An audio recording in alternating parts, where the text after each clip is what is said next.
नमस्कार, passbook the saving show में आप सबका स्वागत है। मैं हूं पल्लवी नागपाल जयरन। जब कभी पैसे की ज़रूरत होती है तो पर्सनल लोन हमारी पहली पसंद बन जाता है, लेकिन क्या आप जानते हैं कि अब आरबीआई इस पर सख्त कदम भी उठाने जा रहा है। अब पर्सनल लोन की लिमिट आपके क्रेडिट स्कोर पर निर्भर होगी, यानी अगर आपका स्कोर अच्छा है तो लोन आसानी से मिल जाएगा, लेकिन अगर ऐसा नहीं है, यानी कि अगर आपका स्कोर अच्छा नहीं है तो लोन मिलने में आपको दिक्कत आ सकती है, क्योंकि अब से बैंक जो है ज़्यादा सतर्क हो जाएंगे। इसलिए ज़रूरी है कि अपना क्रेडिट स्कोर आप बेहतर रखें। तो आज के शो में हम बात करेंगे कि पर्सनल लोन की नई दुनिया, और हम ये भी जानेंगे कि आरबीआई के ये नए नियम क्या है और इनका क्या असर होगा।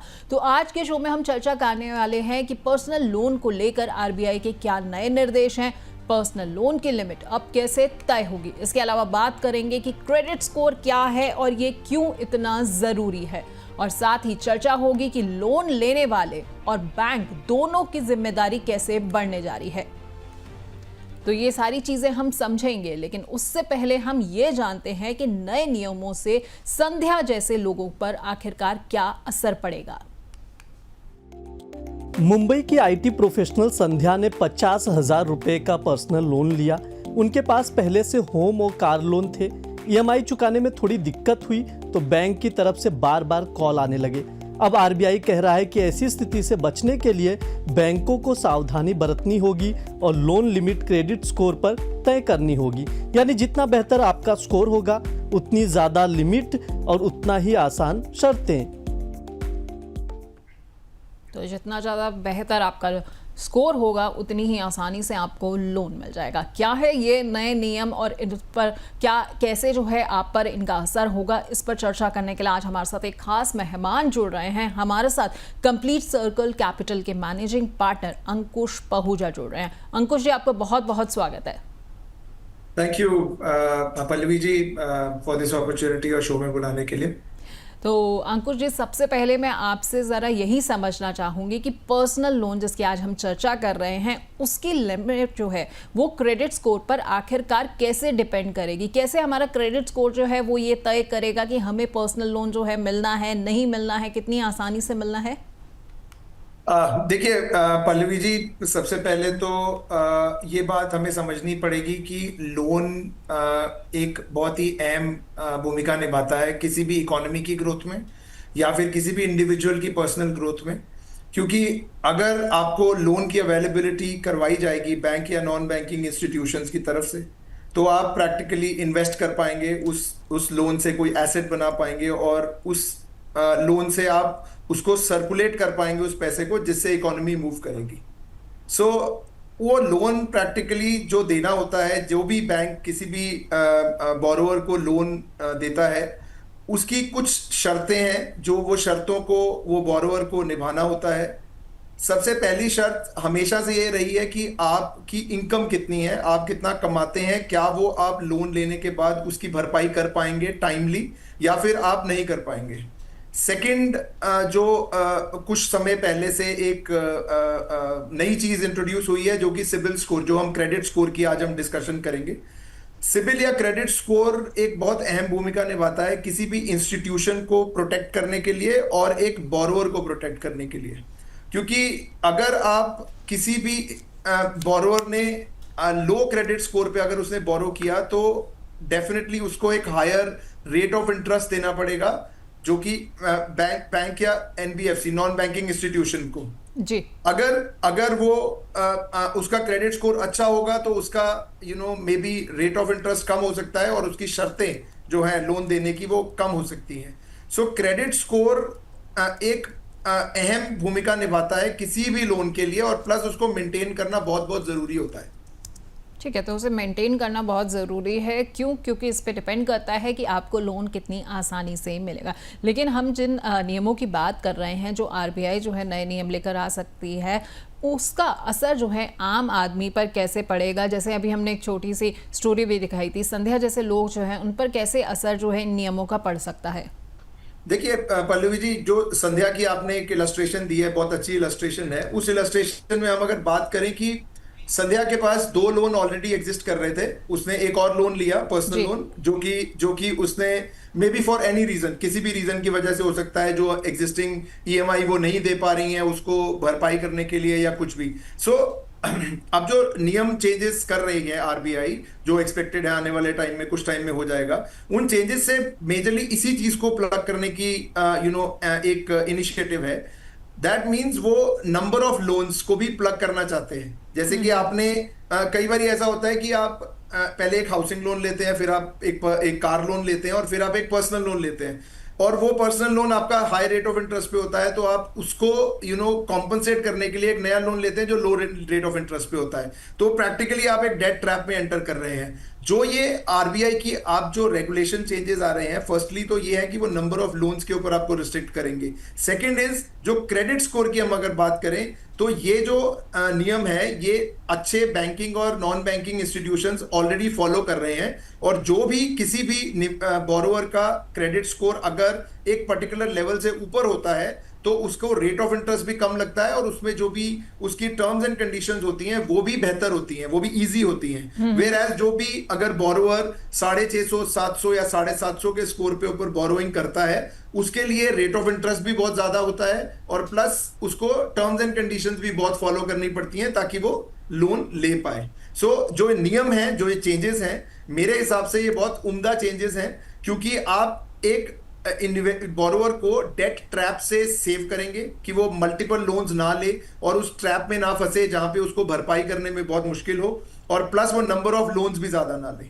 ठीक है, तो डेट ट्रैप से जो है वो आपको सेफगार्ड किया जा रहा है। लेकिन अगर मैं सिंपल भाषा में पूछूं अंकुश जी, तो क्या कर्ज लेने वालों के लिए, लोन लेने वालों के लिए अब जो है लोन ले पाना और ज्यादा तो पहले से मुश्किल हो जाएगा? मैं ये नहीं समझता कि ये मुश्किल हो जाएगा। देखिए, जो कर्ज लेने वाला इंडिविजुअल है, अगर उसके पास कागज नहीं है, उसकी भरपाई करने की क्षमता नहीं है, उसके पास क्रेडिट स्कोर नहीं है, तो उसके लिए तो वो पहले भी मुश्किल था और आने वाले टाइम में भी मुश्किल रहेगा।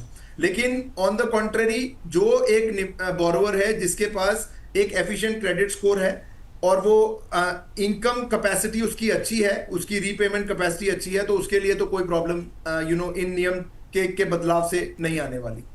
ठीक है, तो बहुत ज़्यादा जो है वो उस व्यक्ति के लिए दिक्कत नहीं होगी जिसका क्रेडिट स्कोर अच्छा है, लेकिन जिसका क्रेडिट स्कोर कम है उसके लिए थोड़ी सी परेशानियां जो है वो बढ़ सकती हैं। लेकिन अंकुश जी, यहाँ पर जो बैंक और एनबीएफसीज हैं, अगर मैं उनकी बात करूँ तो क्या उनको भी अपनी पॉलिसीज में कुछ चेंजेस लाने पड़ेंगे?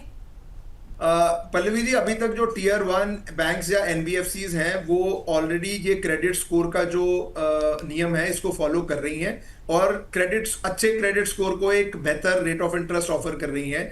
वेयर एज अगर हम बात करें उन बोरोवर्स की जिनके पास क्रेडिट स्कोर नहीं है, तो हमारे पास बहुत सारे डिजिटल लेंडिंग प्लेटफॉर्म्स हैं जो जीरो सिबिल स्कोर के साथ भी आपको लेंडिंग करते हैं। उसमें उनकी अपनी टर्म्स एंड कंडीशंस हैं जो कि वो निवेशक को बोरोवर को फॉलो करनी पड़ती हैं, और उन टर्म्स एंड कंडीशंस के अंडर वो लोन ले सकता है, और इसमें कोई दिक्कत नहीं है। अगर आरबीआई आने वाले समय में इन डिजिटल लेंडिंग प्लेटफॉर्म्स को भी अपने परव्यू में लेगा और उसको सिबिल स्कोर के साथ अलाइन करेगा, तो हो सकता है कि थोड़ी सी दिक्कतें बढ़ जाएं जो बोरोवर्स बिना सिबिल स्कोर के हैं।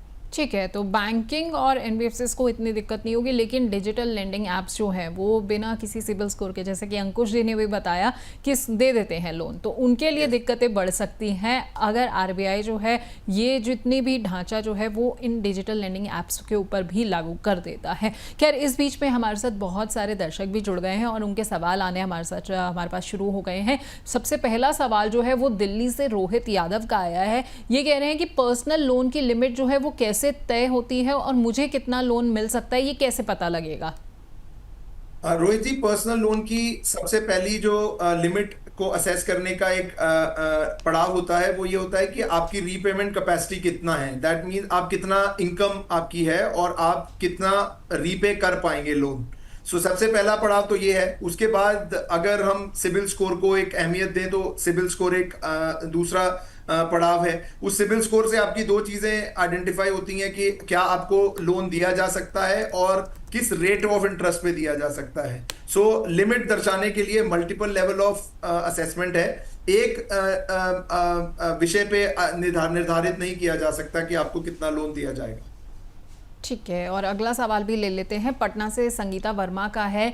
ये कह रही हैं कि मेरा क्रेडिट स्कोर जो है वो खराब है, तो क्या मुझे लोन मिलेगा? देखिए संगीता जी, लोन आपको मिल सकता है। आपको थोड़ा सा मेहनत ज्यादा करनी पड़ेगी लोन लेने के लिए। सबसे पहले तो मैं आपको ये सजेस्ट करूंगा कि आजकल बहुत सारे कुछ ऐसे प्लेटफॉर्म्स आ गए हैं जहां पे आप अपना सिबिल स्कोर को बेहतर करने के लिए काम कर सकते हैं। तो आप उन प्लेटफॉर्म्स को अप्रोच करिए ताकि आपका सिविल स्कोर ही बेहतर हो जाए दी फर्स्ट प्लेस। उसमें कई बारी ऐसा होता है कि कुछ लोन्स में आप गारंटर की तरह आए हुए हैं पुराने लोन्स में, तो आप उसको रिमूव करेंगे तो आपका सिविल स्कोर बेहतर हो जाएगा। आपकी क्रेडिट यूटिलाइजेशन बहुत ज्यादा है, जो कि लेट्स से आपके पास 2-4 क्रेडिट कार्ड है, मैं एग्जांपल ले रहा हूं, 2-4 क्रेडिट कार्ड हैं और आप सभी क्रेडिट कार्ड की पूरी लिमिट को कंज्यूम करते हैं, तो आपका सिविल स्कोर उससे इंपैक्ट होता है। सो बहुत सारे ऐसे फैक्टर्स हैं जिनकी वजह से आपका सिविल स्कोर इफेक्ट होता है। तो आप सबसे पहले अपना सिविल स्कोर बेहतर करने के लिए काम करें। अगर वो बेहतर हो जाए, ये 4-5 महीने का प्रोसेस है, तो अगर ये हो जाए तो आपको लोन लेने में कभी कोई प्रॉब्लम ही नहीं आएगी। ठीक है, तो लोन लेने में अगर आपको दिक्कत फिलहाल आ रही है क्योंकि आपका क्रेडिट स्कोर कम है, तो आपको क्या करना है कि आपको अपना क्रेडिट स्कोर या फिर जैसे सिबिल स्कोर भी कहा जाता है उसे बेहतर करना होगा, और उसके बाद आपको दिक्कत नहीं आएगी। अगला सवाल लेते हैं। भोपाल से अंकुर सिंह का ये सवाल है। ये कह रहे हैं कि क्या लोन लेने से पहले जो है क्रेडिट रिपोर्ट देखनी चाहिए? अंकुर जी, डेफिनेटली कोई भी बैंक या नॉन बैंकिंग फाइनेंशियल इंस्टीट्यूशन आपको लोन देने से पहले आपका ट्रैक रिकॉर्ड जरूर चेक करेगा। ये इंडिया है जहां पे हम अभी लोन्स को स्पेसिफिक करके हम अभी क्रेडिट स्कोर देखते हैं। बाहरले देशों में अगर आप देखेंगे तो आप अगर घर भी किराए पे लेने जा रहे हैं तो आपको आपका क्रेडिट स्कोर जांचा जाता है कि आपका क्रेडिट वर्दीनेस कैसी है, तभी आपको घर किराए पे दिया जाता है। सो ये बहुत अहम पड़ाव है आपको बैंक के लिए कि आपका क्रेडिट स्कोर चेक करें लोन देने से पहले। ठीक है, तो क्रेडिट स्कोर चेक करना जो है वो बहुत ज़रूरी हो जाता है, इसलिए आप अपना क्रेडिट स्कोर जो है बेहतर बनाए रखें, ताकि जब भी आपको कोई भी मुसीबत में ज़रूरत पड़ती है लोन लेने के लिए भी, तो आपको जो है दिक्कत ना आए। खैर अंकुश जी, मैं आपके पास वापस लौटूंगी और आपसे इस चर्चा को आगे बढ़ाऊंगी, लेकिन इस बीच में हमारे साथ हमारे सहयोगी अभिषेक गुप्ता जुड़ रहे हैं, जो हमें क्रेडिट स्कोर के बारे में, जी हाँ, हम बार बार जिक्र कर रहे हैं सिबिल स्कोर या फिर क्रेडिट स्कोर का, तो क्रेडिट स्कोर के बारे में अभिषेक जो है वो आपको बहुत विस्तार से समझाएंगे कि आखिर ये क्रेडिट स्कोर क्या होता है। इसमें कई कैटेगरीज होती हैं क्रेडिट स्कोर में भी, यानी कि कई श्रेणियां हैं कि कितना आपका अच्छा है, बुरा है, कैसे आप जांच सकते हैं, और अभी अंकुश जी ने क्या कहा था कि आप अपने क्रेडिट स्कोर को बेहतर कैसे करें। तो क्रेडिट स्कोर को आपको बेहतर कैसे करना है ये भी आपको अभिषेक जो है वो अच्छे से समझाएंगे। तो चलते हैं अभिषेक के पास। Thank you Pallavi. Credit score की अपनी एक इम्पॉर्टेंस है और जितना बेहतर क्रेडिट स्कोर होगा उतना अच्छा होगा। लेकिन क्रेडिट स्कोर एक्चुअली है क्या, तो उसको समझने के लिए हम लोग ग्राफिक्स में आपको कुछ चीज़ें लेके आते हैं, उसको वो समझाते हैं। तो ये 3 अंकों की संख्या है, 3 डिजिट में एक तरह से आपकी क्रेडिट प्रोफाइल, आपकी एक पूरी क्रेडिट हिस्ट्री जो होती है, पूरी जो फाइनेंशियल बुक होती है वो खुल के सामने आ जाती है, जिससे कि कंपनी एक तरह से ये देख सकती है कि आप फाइनेंशियल केपेबल हैं उनके लोन्स को रीपे करने के लिए या नहीं है। ये अंक 300 से 900 के बीच तय किया जाता है, जो कि हम लोग अभी नेक्स्ट प्लेट में डिस्कस करेंगे। लेकिन इसके जरिए आपके वित्तीय लेन देन की जो गुणवत्ता होती है उसको मापा जाता है, उसकी क्वालिटी को देखा जाता है कि आप कितनी डिसिप्लिन्ड वे में जो पेमेंट्स हैं, जो क्रेडिट कार्ड के पेमेंट्स हैं या जो लोन के पेमेंट्स हैं, EMI जो हैं, वो आप उसको कितने डिसिप्लिन्ड वे में पे कर रहे हैं। वहीं देखा जाता है कि कहीं आपने लोन चुकाने में देरी या गलत नीयत तो नहीं दिखाई है। अगर आपका क्रेडिट स्कोर ख़राब हुआ तो फिर डेफिनेटली ये कंपनी ये देखेंगी कि आपने कहीं ना कहीं गलती की है, पेमेंट में लेट किया है, या फिर आपकी कहीं ना कहीं आपने कोताही बरती है पेमेंट्स को पे करने में। इसके अलावा बेहतरीन स्कोर को नियमित तौर पर लोन की EMI चुकाने का प्रतीक माना जाता है, कि यानी कि अगर आपका क्रेडिट स्कोर बेहतर हुआ तो एक तरह से कंपनी ये मान लेगी कि आप एक अच्छे कैंडिडेट हैं और डिसिप्लिन्ड वे में अपने पेमेंट्स और अपनी EMIs को लगातार आप चुका रहे हैं। इसके अलावा और भी कुछ पॉइंट्स हैं जो कि हम लोग डिस्कस करते हैं। अब ये जानते हैं कि क्रेडिट स्कोर की जो कैटेगरीज है वो क्या होती हैं। तो सबसे पहले शुरुआत करते हैं 300 से 500 के बीच में, जो कि सबसे ख़राब मानी जाती है। इस सिचुएशन में मोस्टली कंपनीज आपको क्रेडिट कार्ड या फिर लोन्स देंगी नहीं, और अगर देंगी देंगी तो फिर वो भारी जो आपकी इंटरेस्ट रेट होगा उस पर प्रोवाइड करेंगी। इसके अलावा 550 से 650 के बीच को औसत माना जाता है, यानी कि कंपनी ये सोचती है कि चलिए ये जो कैंडिडेट है ये एक क्रेडिट जो स्कोर है उसको इम्प्रूव करने का इसके पास एक तरह से इम्प्रोवाइजेशन का इसमें स्कोप है, तो वो आपको एक तरह से लोन जो होगा या क्रेडिट कार्ड जो होगा वो प्रोवाइड कर देंगी, लेकिन कुछ सख्त शर्तों के साथ। इसके अलावा 650 से 700 को एक अच्छा क्रेडिट स्कोर माना जाता है और कंपनी यहाँ पर आपको आसानी से लोन दे देती है, और जो आपका जो इंटरेस्ट रेट भी जो होता है वो कंपेरेटिवली पुअर और फेयर वाले जो आपके जो क्रेडिट स्कोर हैं उसके कंपेरेटिवली बेहतर यानी कि कम इंटरेस्ट रेट पे दिया जाता है। और लास्ट में है 750 से 900, ये सबसे एक तरह से बादशाह है क्रेडिट स्कोर का। अगर ये स्कोर है तो फिर कंपनी बिल्कुल कतराएंगे नहीं, बल्कि आपके पीछे पड़ेंगे, आपको सबसे कम दर में एक तरह से आपको लोन्स और जो क्रेडिट कार्ड होगा वो देंगी, और जो इसका प्रोसेस भी होगा वो तेज़ होगा, मंजूरी भी तेज़ होगी। तो ये है श्रेणी, ये है कैटेगरीज जो क्रेडिट स्कोर को एक तरह से डिस्क्राइब करती हैं। अब मान लेते हैं कि अगर आपका क्रेडिट स्कोर ख़राब है या बुरा है तो उसको आप कैसे एक तरह से इम्प्रूव कर सकते हैं। तो सभी EMIs और क्रेडिट कार्ड का जो बिल है उसको समय पर पे करें, उसको डिले ना करें, जितनी जल्दी आप उसको पे करेंगे उतना अच्छा होगा। वहीं क्रेडिट कार्ड की लिमिट का कम इस्तेमाल कर लें। मान लीजिए कि आपके क्रेडिट कार्ड की जो लिमिट है वो 50,000 की है, तो ऐसा नहीं है कि उसको आप पूरी तरह से इस्तेमाल कर लें। कोशिश करें, एक आदर्श जो माना जाता है वो 30% का वो माना जाता है कि अगर आपका 50,000 का लिमिट है तो आप उसके 30% यानी कि 15,000 या 20,000 मैक्सिमम टू मैक्सिमम उसका इस्तेमाल करें। उसके ऊपर एक्सीड करें तो कंपनी ये मानेगी कि आप कुछ ज़्यादा ही क्रेडिट कार्ड की जो लिमिट है उसको इस्तेमाल कर रहे हैं। बार बार लोन के लिए आवेदन ना करें, वरना आपको कंपनीज एक तरह से डार्क इंक्वायरी में, हार्ड इंक्वायरी में एक्चुअली वो डाल देगी और ये सोचेगी कि ये जो कैंडिडेट है वो लगातार लोन्स मांग रहा है, जिससे कि आपके जो क्रेडिट स्कोर होगा उस पर इम्पैक्ट एक तरह से पड़ सकता है। और लास्ट में अपनी क्रेडिट हिस्ट्री को समय समय पर जांचते रहें, ये देखते रहें कि आपने जो पुराने जो लोन्स हैं, पुरानी EMIs हैं, जो पेमेंट्स हैं, वो आप नियमित तौर पर उसको पे कर रहे हैं कि नहीं कर रहे हैं। ये अगर आप चेक करते रहेंगे तो एक तरह से आपके क्रेडिट स्कोर सुधारने में आपको आसानी होगी। तो ये है पूरी क्रेडिट स्कोर को लेकर पूरी जानकारी। Over to you Pallavi. बहुत बहुत शुक्रिया अभिषेक आपका, आपने बहुत अच्छे से हमें ये समझाया कि क्रेडिट स्कोर क्या है, कैसे हम ये पता करें कि हमारा क्रेडिट स्कोर अच्छा है, बुरा है, और उसके अलावा कैसे हम इसे बेहतर भी कर सकते हैं, जो कि आज के वक्त में बहुत ज़रूरी हो जाता है। तो अंकुश जी के पास मैं वापस लौटती हूँ। अंकुश जी, क्रेडिट स्कोर जो है ना इतना इम्पॉर्टेंट हो चुका है। मैं कुछ समय पहले एक खबर भी पढ़ रही थी कि एक लड़की ने एक लड़के से शादी करने से सिर्फ इसलिए मना कर दिया क्योंकि उस लड़के का क्रेडिट स्कोर खराब था, और घर वालों का ये भी कहना था कि अगर इसका क्रेडिट स्कोर अच्छा नहीं है तो कल को अगर ज़रूरत पड़ी तो हमें लोन तो मिल नहीं पाएगा, तो हमारी बेटी को दिक्कत हो जाएगी। तो इस वजह से वो शादी जो है वो कैंसिल हो गई थी। खैर, ये तो अपने आप में एक एग्जाम्पल है कि भाई क्रेडिट स्कोर आज के वक्त में कितना ज़रूरी हो गया, उसे बेहतर करना कितना ज़रूरी है। अब अभी अभिषेक ने हमें ये तो बता दिया कि क्रेडिट स्कोर अगर ख़राब है तो उसे बेहतर कैसे करें, लेकिन अंकुश जी मैं ये समझना चाहती हूँ, वाकई ये प्रक्रिया इतनी आसान है और इसमें कितना वक्त लग जाता है? अगर किसी का क्रेडिट स्कोर खराब है तो उसे बेहतर करने में वक्त कितना लगेगा? पल्लवी जी, देखिए, ये डिपेंड करता है कि आप में आपके क्रेडिट स्कोर में एरर्स क्या क्या हैं।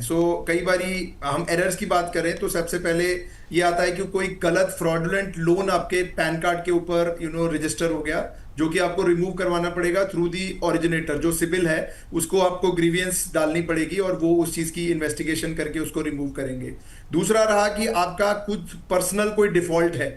अगर तो आपने कोई डिफॉल्ट किया है, या फिर आपने EMIs देने में कोताही बरती है, या फिर आपने कोई अपना लोन या क्रेडिट कार्ड का आउटस्टैंडिंग सेटल करवाया है, तो उसको इम्प्रूव करने में काफी समय जा सकता है। मतलब 1 साल से ऊपर भी समय लग सकता है, क्योंकि ये सारी रिपोर्टिंग चेंज होगी अगर आप एक अच्छे बोरोवर की तरह बिहेव करेंगे for the rest of the period.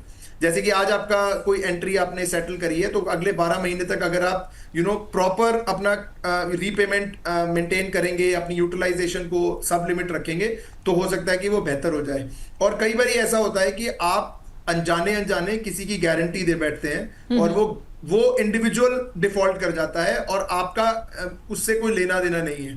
अगर वो डिफॉल्ट कर जाता है तो सारा का सारा लोन का भार आपके ऊपर आ जाएगा। सो आप अवॉइड करेंगे, कहीं अगर आपने गारंटी दी हुई है या तो उसको रिड्यूस या डिलीट करवा दीजिए, या फिर आप गारंटी दीजिए ही नहीं। तो कुछ ऐसे छोटे छोटे स्टेप्स हैं जो कि आप अगर अप्लाई करेंगे तो आप इसको बेहतर भी कर सकते हैं, और इसको ना होने के लिए भी आप अग्रसर हो सकते हैं कि ये कभी प्रॉब्लम आए ही ना।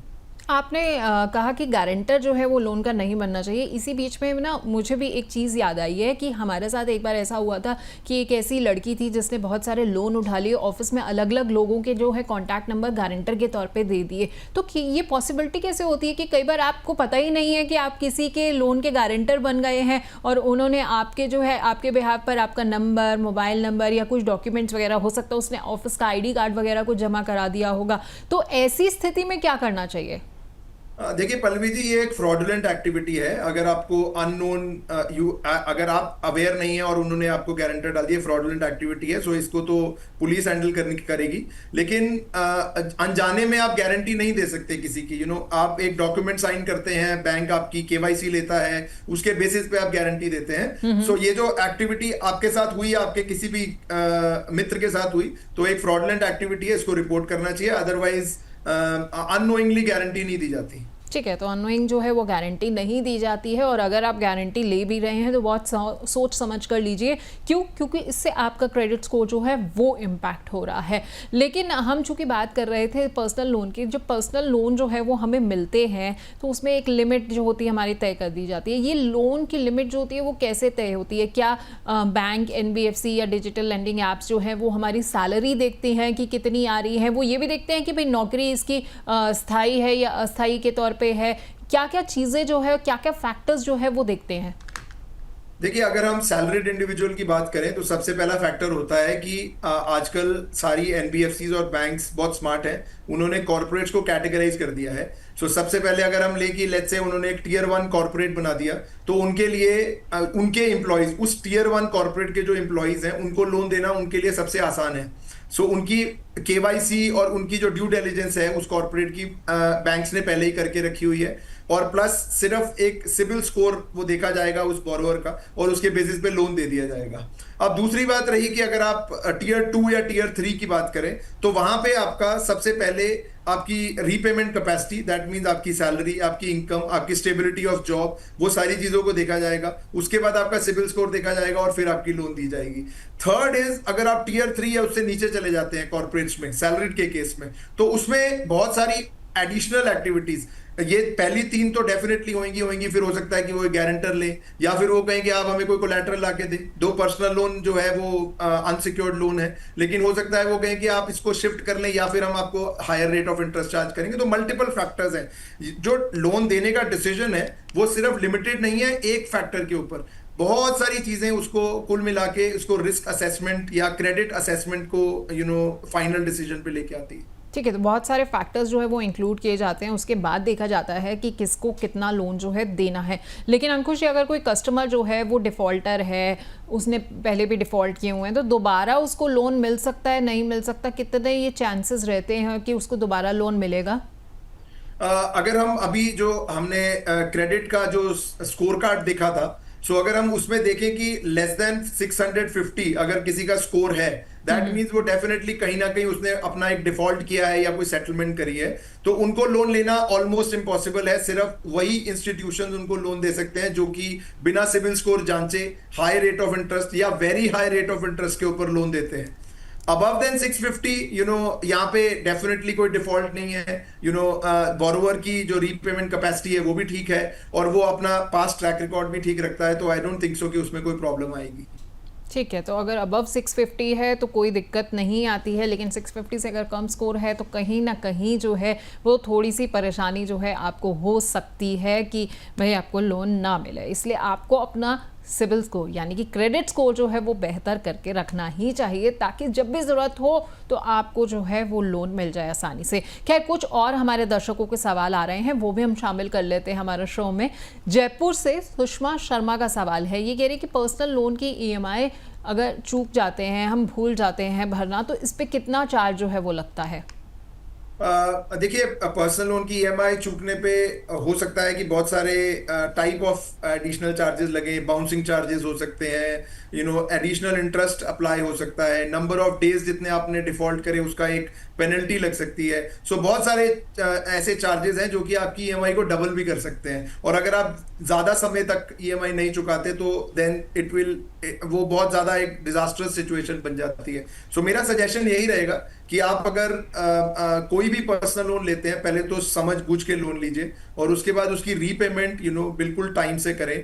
कोई भी सिक्योर्ड लोन जो है, चाहे वो ऑटो लोन है या हाउसिंग लोन है, उसके ऊपर ज्यादा इम्पैक्ट नहीं आता इन टर्म्स ऑफ अगर आप ईएमआई चूक जाते हैं तो उसमें बहुत ज्यादा पेनल्टीज नहीं लगती हैं। पर्सनल लोन में सबसे ज्यादा पेनल्टीज अप्लाई होती हैं, तो उसको आप अवॉइड करें कि आप उसे मिस करें। ठीक है, तो पर्सनल लोन में पेनल्टी सबसे ज़्यादा है, इसलिए कोशिश करें कि आप अपनी ईएमआई जो है वो वक्त से दें। इसको बिल्कुल मत भूलिए, इसको बिल्कुल मत चूकिए।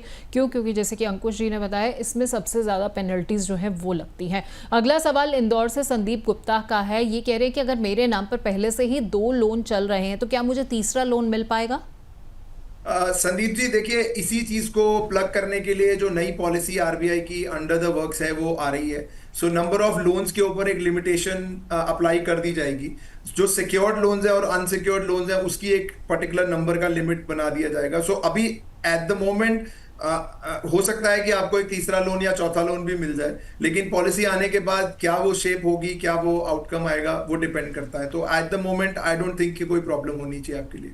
फिलहाल जो है वो कोई प्रॉब्लम नहीं होगी, लेकिन जब एक बार पॉलिसी आ जाएगी उस वक्त क्या होगा ये अभी नहीं हम बता रहे। लेकिन हाँ, पॉलिसी में फिलहाल जो सूरत सामने निकल कर आ रही है वो यही आ रही है कि 2 लोन अगर आपके नाम पे होंगे तो तीसरा मिलने में दिक्कत आ सकती है। लेकिन फिलहाल जो है ये पॉलिसी चूंकि अभी तक इफेक्टिव नहीं हुई है तो आपको दिक्कत नहीं होनी चाहिए अगर आपका क्रेडिट स्कोर अच्छा है।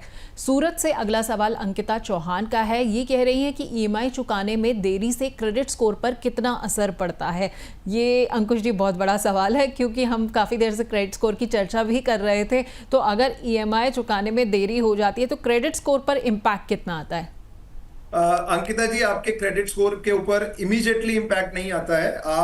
आपको मल्टीपल लेवल्स के ऊपर बैंक की तरफ से वार्निंग्स दी जाती हैं कि आप अपनी ईएमआई चुकाएं, और अगर वो एक स्टिपुलेटेड पीरियड को क्रॉस कर जाती है, लेट्स से 6 महीने 8 महीने क्रॉस कर जाता है, तो जनरली कलेक्शन टीम्स आपसे कनेक्ट बनाने की कोशिश करती हैं, आपको ईमेल पे कांटेक्ट करती हैं।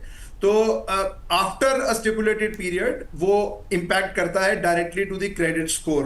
वो आपको एक proper warning letter on email दी जाती है कि आपके हम क्रेडिट ब्यूरो को रिपोर्ट करने वाले हैं आपकी ये जो डिफॉल्ट है, और उससे आपके number of points, x number of points reduce हो जाएंगे।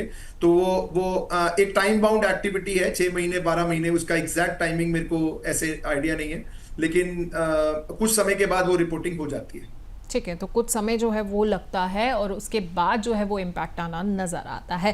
खैर अंकुश जी, आखिर में मैं एक चीज़ आपसे समझना चाहूँगी, अगर कोई व्यक्ति पर्सनल लोन लेना चाहता है तो कौन सी ऐसी 3 चीज़ें हैं जिसका उसको खास ख्याल रखना चाहिए ताकि उसका क्रेडिट स्कोर भी अच्छा रहे और लोन उसे आसानी से मिल जाए? देखिए, सबसे पहले ब्रॉड डिस्ट्रीब्यूशन है सिक्योर्ड और अनसिक्योर्ड लोन में। सो सिक्योर्ड लोन जो होते हैं, सबसे पहले उसका तो रेट ऑफ इंटरेस्ट कम होता है, सो आप कोशिश करें कि आप सिक्योर्ड लोन लें जो कि कोलैटरलाइज्ड लोन हो, ताकि आप रेट ऑफ इंटरेस्ट भी कम दें और उसके अंदर आपको जो एडिशनल पेनल्टीज हैं वो ना पड़े, और प्लस उसकी जो क्रेडिट असेसमेंट है वो भी ईजी हो। अगर आप पर्सनल लोन लेना ही चाहते हैं तो आप डिसाइड करें कि आपकी रीपेमेंट कैपेसिटी कितनी है, उस हिसाब से आप पर्सनल लोन लें। आप जरूर ये आइडेंटिफाई कर लें कि आप ये कंज्यूम कहाँ करेंगे। अगर आप ये कंज्यूम किसी वेकेशन पे जाने के लिए या किसी XYZ एक्सपेंडिचर करने के लिए, जो कि अवॉइड हो सकता है अगर आप करना चाहते हैं, तो मैं ये सजेशन दूंगा आप ना करें। जो 3 चीजें मैं आपको अपने क्रेडिट स्कोर को मेंटेन करने के लिए बताऊंगा, वो ये है। सबसे पहला, जैसा कि अभी सर ने भी बताया था कि 30% से कम अपनी क्रेडिट यूटिलाइजेशन रखें। दैट मीन्स अगर आपके पास 2 क्रेडिट कार्ड है और उसकी 2 लाख रुपए की लिमिट है, तो आपकी यूटिलाइजेशन 60,000 रुपए पर माह से इंक्रीज नहीं होनी चाहिए। अगर वो इंक्रीज होगी तो वो नेगेटिव इंपैक्ट करेगा आपके क्रेडिट स्कोर के ऊपर। अपनी जो भी एग्जिस्टिंग लोन्स है वो उसकी रीपेमेंट जो ईएमआई है वो टाइम से पहले करें, उसको डिले ना होने दें। और अनसिक्योर्ड लोन की ईएमआई तो सबसे पहले आप उसको रीपे करें। मैं दोनों लोन्स के बारे में बोल रहा हूं, लेकिन अनसिक्योर्ड सबसे प्रायोरिटी है क्योंकि वो सबसे पहले रिपोर्ट होता है इन दी क्रेडिट ब्यूरो। नंबर 3, आप गारंटर ना बने किसी के। अगर आप गारंटर बन भी रहे हैं तो उसका एक प्रॉपर ट्रैक रखें। अगर इन केस आपको दिखता है कि कोई बोरोवर डिफॉल्ट करने के लिए अग्रसर है, तो आप उसमें अपनी जो गारंटीज हैं उनको विड्रॉ करें, बैंक को अप्रोच करें और उसको इन्फॉर्म करके अपनी गारंटीज और अपने सिबिल स्कोर को बेहतर करें। ठीक है, तो ये चीज़ें हैं जिनका आपको ख्याल रखना है। जैसा कि अंकुश जी ने बताया है, गारंटर अननेसेसरी किसी के ना बने। अगर आप गारंटर बन भी रहे हैं तो इस चीज़ का ख्याल आपको रखना होगा कि जिस व्यक्ति ने भी लोन लिया है वो क्या वाकई अपनी EMI जो है वो टाइम से चुका रहा है, नहीं चुका रहा है। इसके अलावा अगर आपने भी कुछ लोन लिए हुए हैं तो जो उसमें अनसिक्योर्ड लोन है, जैसे कि पर्सनल लोन हो गया, सबसे पहले जो है उसका आप EMI ज़रूर अच्छे से चुकाएं, क्योंकि वो ज़्यादा भारी आप पर पड़ सकता है अगर आपने एक भी EMI उसकी मिस कर दी है। तो खैर, बहुत बहुत शुक्रिया अंकुश जी आपका, आप हमारे साथ जुड़े। आपने बहुत अच्छे से हमें ये समझाया है कि क्या है RBI की ये नई गाइडलाइंस जो आने वाली हैं और इसके अलावा इनका क्या इम्पैक्ट रहेगा लोन लेने वाले लोगों पर, और क्रेडिट स्कोर को हम कैसे बेहतर कर सकते हैं। तो बहुत बहुत शुक्रिया अंकुश जी आपका। Thank you Pallavi ji, thanks a lot. तो आज हमने ये जाना कि कर्ज लेना आसान है लेकिन जिम्मेदारी भी आप ही की बनती है। जी हाँ, पर्सनल लोन की लिमिट जो है अब आपके क्रेडिट स्कोर पर निर्भर होगी, इसलिए बहुत ज़रूरी ये है कि क्रेडिट स्कोर आप अपना बेहतर रखें। तो अपने स्कोर पर ज़रूर नज़र रखिए और EMI जो है वो समय से चुकाइए। तो पासबुक शो में हम आपसे फिर मिलेंगे अगले हफ्ते एक और नए शो के साथ, एक और नए मुद्दे के साथ। लेकिन तब तक बस कुछ चीज़ों का ख्याल रखिए। आप सेविंग्स करते रहिए, फिनेंशियल प्लानिंग करते रहिए, लेकिन इस चीज़ का ध्यान रखिए कि अगर आपने कोई भी लोन उठाया हुआ है तो उसकी EMI जो है वो ज़रूर आप वक्त से चुका दें, क्योंकि खर्च और कर्ज दोनों में समझदारी बरतना जो है वो बहुत ज़रूरी हो जाता है। तो बहुत बहुत शुक्रिया आप सबका हमारे साथ बने रहने के लिए।